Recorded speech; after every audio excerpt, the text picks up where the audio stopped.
Shock'em Starcraft. Hey guys, what's up? This is Shock'em Starcraft, and I am here in part 3 of my beginner's tutorial, part 2.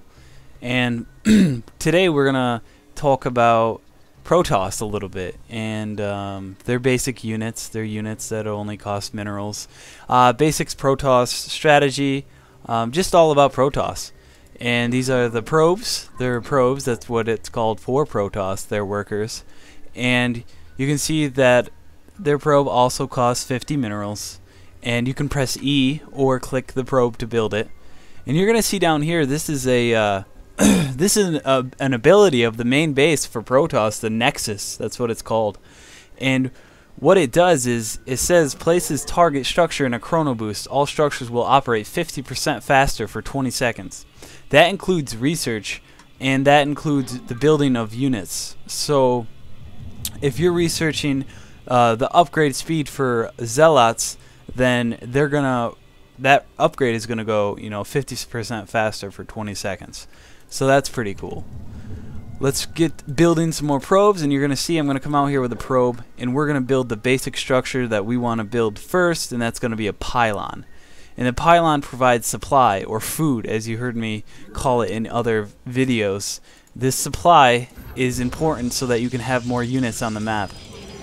We're going to set the rally point for this nexus on the minerals so that the workers will go straight to the resources when they are created. And you'll notice the difference with Protoss is this was warping in. I can build another one right here. We're going to warp in a pylon, and that's key because I can take this probe and go back to work while it's warping in. I don't have to sit there and build it. I don't have to morph into it. I don't have to turn into an egg and make the building, and then I don't have a probe anymore. I still have this probe, and I can go and build more things. I can build this assimilator, it's called, and so I can gather these resources of Vespene gas.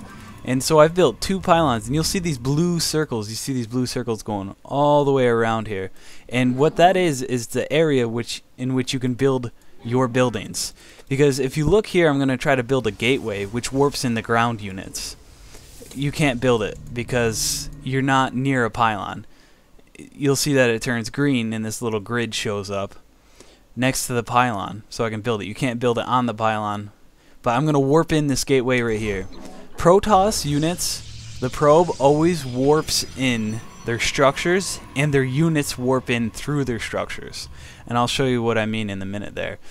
Sorry for the lag here. I'm running a few programs in the background because I'm rendering, I'm doing all sorts of stuff. But it's not too bad. We're going to go to build, and you can see the forge. This, we won't build this right now. Actually, no, we will. We're going to build the forge. What the forge does, it allows you to build defense, and it also allows you to upgrade your ground units. And it can upgrade the shields. You'll see down here that all Protoss units have shields. And through that building, the forge, you can upgrade the shields and the attack speed, or the weapon. And here's the gateway, and this is our first unit building structure. And now we can see what our basic units are. Right here we have a Zealot, and that's the first unit. It costs 100 minerals. You'll notice Zerglings. You can get 2 Zerglings for 50 resources. You can get one Marine for 50 resources.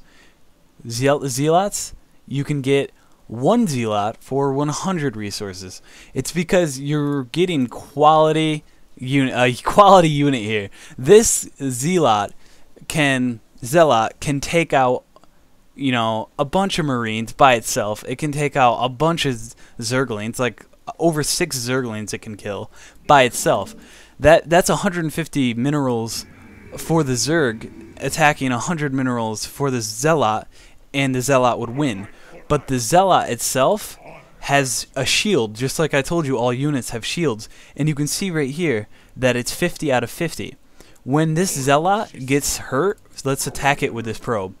The shield is going to go down first. You'll see that it's at 40, 35. The shield goes down first. And if this Zealot can kill a Zergling before the Zergling takes down its shield entirely, it can regenerate that shield all the way back up to 50. You wait a few seconds and then it regenerates. See, now it's going to be back at 50. I'll be good to go to kill another Zergling, and In the end, it's not hurting my Zealot because it's not touching my health points at 100 out of 100.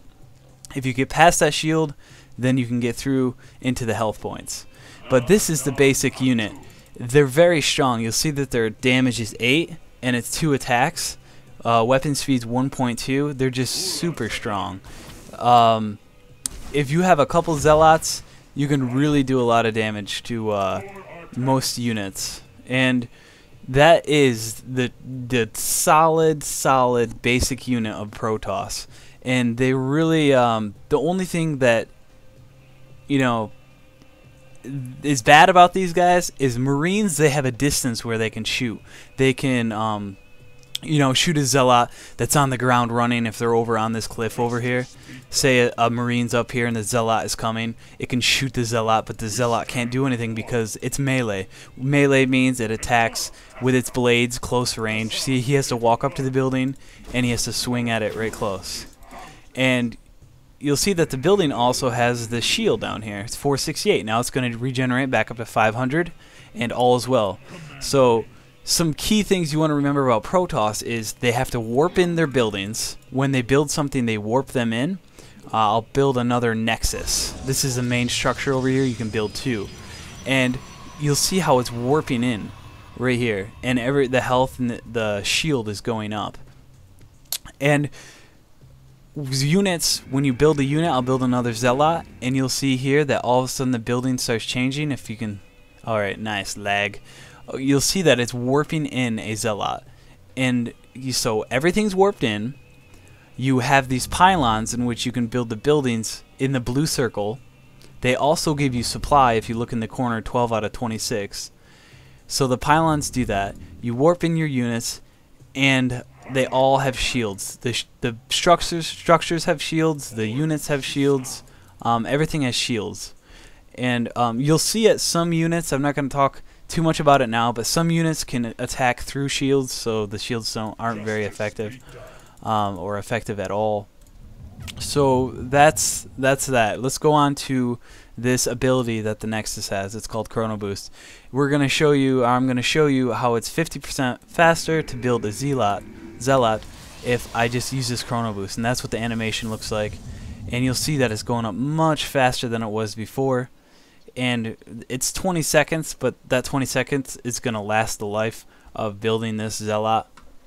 And so that Zealot's out a lot faster. And you're going to want to think about that when you rush somebody, or if you want to attack someone early on. You're going to want to save this energy. You'll see the energy amount right here.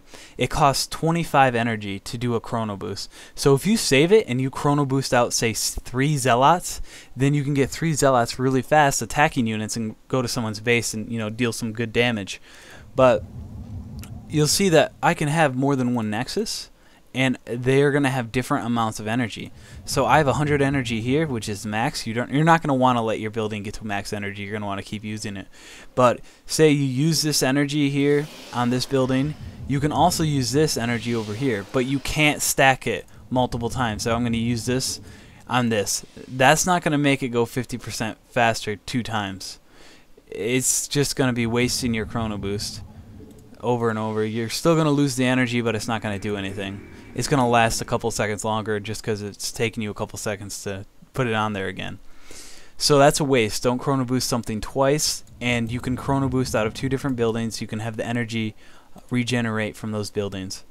So you can get a bunch of energy in these buildings. The Zealots don't attack range, but they're very powerful up close, very powerful melee characters.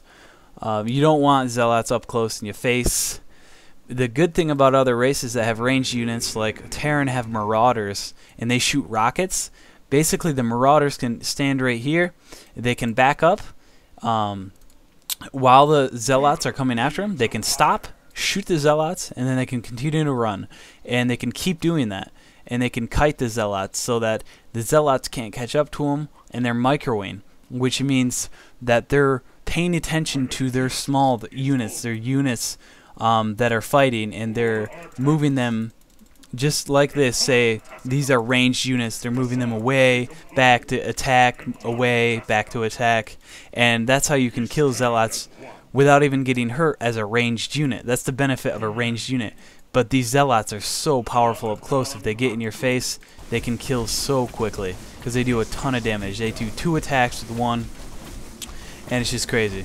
Dual wielding those Psy blades, crazy guys. And that's pretty much most of the basics of the Protoss race. Some say they're a little easier to learn if you're gonna be Shocking Starcraft.